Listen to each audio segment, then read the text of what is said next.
Today we're speaking with Chris Bain, who was recently on the show Bachelor Pad to compete for $250,000, right? That's correct. And you're from Georgia. I am from Georgia, born and raised. So how were you selected to get on the show? Because usually it's past Bachelor or Bachelorette contestants, right? That is correct. Yep. So how did that process go? Well, for season 3 this year, they decided to open up the casting to super fans, is what they tagged us with. Mm-hmm. And I went on the website after watching an episode of The Bachelor, and I applied. And sure enough, I got lucky and got a phone call from producers out in L.A. So what did they do? Did they ask you certain questions? Like, did you have to prove you were a fan? Oh, yeah, of course I did. What kind of questions did they ask you? You know, they asked me about prior seasons, who my favorite castmates were, questions along those lines to make sure that I wasn't, feeding them a bunch of, bogus bunk. Yeah, that you weren't really watching it. They wanted to make sure I was really a fan. And I was a great fan, so they chose me. So when you went on the show, were you there to find love, or were you just like, I just want the money? Well, I mean, my ultimate goal was to go out there and win $250,000 and also find love at the same time. That seemed like, the right thing to do if I could make it happen. But if I had to choose one or the other, it probably would have been to go out there to find the money. And so Michael's on the show this season. He won some money last time. How do you feel about them letting him on the show after he's already won? I think he was probably on the show just because, everybody likes him, and they wanted to put him on there again for that reason. I'm okay with it. He was a good guy. Were there other people in the house who were, like, not okay with it and kind of causing a stir about it? I think a couple of people were a little curious as to why he was back again after he just won the last season, without a doubt. So I was watching and I noticed some of the other contestants who have been on the reality show before. They were kind of rude in saying things like, oh, let's get these fans out of here. Did it bother you seeing that they were kind of fans themselves once they are reality stars, not, like movie stars? Exactly. Did you feel the rudeness, or did that kind of just get edited? Yeah, that definitely got edited. While we were out there and in the moment and filming and everything, that never really came out too much. I never really noticed that or picked up on that with the prior contestants of former seasons. So as I watched the first episode with everybody else, that was kind of new to me. I didn't see that. Really? Yeah. So you were just kind of like, oh, okay. Yeah, I didn't even know it was like that, to be honest.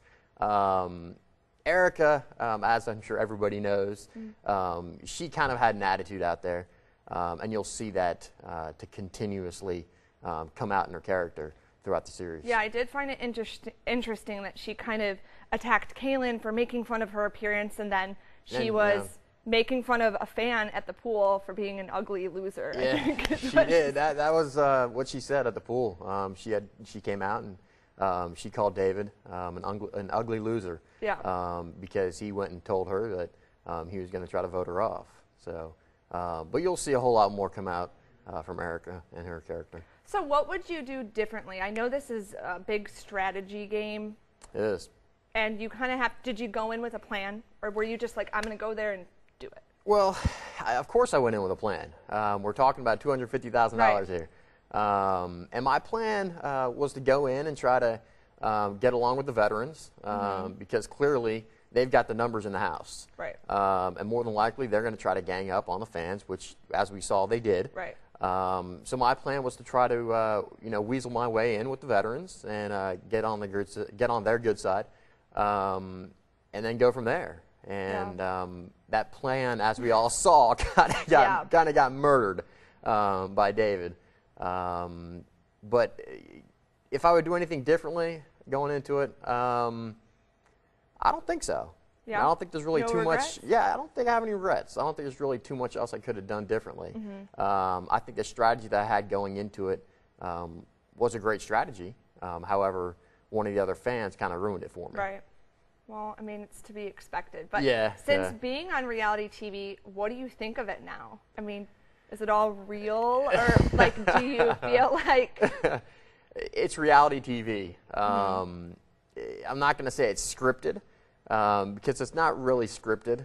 Producers may kind of hint at, wanting you to, talk about certain things, or do certain things. But when it all comes down to it, it's on you. and you can do what you want, say what you want for the most part. I was definitely naive going into it, though. I didn't realize I was going to have cameras in my face 24 hours a day, which is definitely reality. I didn't expect that. Did you like regret anything that No. you saw or anything? When I went out there, I wanted to make sure that I was portraying who I am as a person, and I wasn't going to be something different. I didn't want to embarrass my parents, didn't want to embarrass my family, and certainly with my profession. I didn't want to go out there and embarrass, the citizens of Marietta or my employer. So, like, let's talk about that. You are from, is it Canton, Georgia? I was born and raised in Marietta, Georgia, and I currently reside in Canton, Georgia. Okay. And so you are a part of a SWAT team. Can you kind of tell us what that's like and maybe some of the things we've maybe seen and covered here in the media that you were involved with? Certainly. As a SWAT officer, I'm on call 24 hours a day, 7 days a week. It can be stressful. It seems like we always get called out when we don't want to be called out.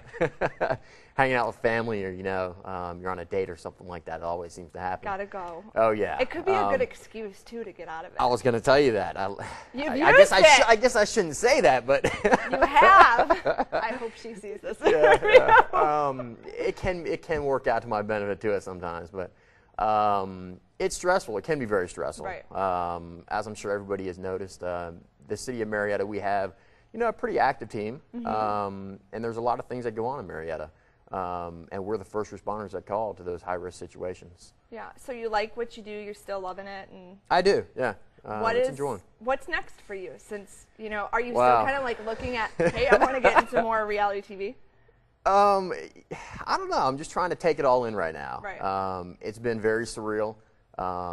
It's been very overwhelming at times. So I don't know. We'll have to wait and see what happens for me. Are you getting a lot of response online from women? Because when I sat down with Brian Bowers, he told me he was getting marriage proposals on Twitter. Oh man, I can't say I've gotten a marriage proposal yet. But who knows? But the social media outlet is really, like I said, that's been overwhelming. And I'm grateful for it. I'm glad that I guess I've developed, a fan base. And it's neat. It really is. So a good experience. Would you do it again if they had you come back for like the show? Actually, would you? The Bachelor or the Bachelorette, I guess. Yeah. It's been a great experience. I wouldn't trade it for the world. I enjoyed it. As far as going back to be on the Bachelorette, I think I would do it. However, I would want to make sure I was going back there, and it was going to be a chance to find love with somebody that I was interested in. So if they came back and they told me who it was going to be, and then I would, weigh out my options. Well, that's good. Maybe we'll see you on there. Hey, who knows? Never know. It's possible. To learn more about Chris, head on over to cbsatlanta.com and check on our entertainment and events page. I'm Jennifer Banks for cbsatlanta.com.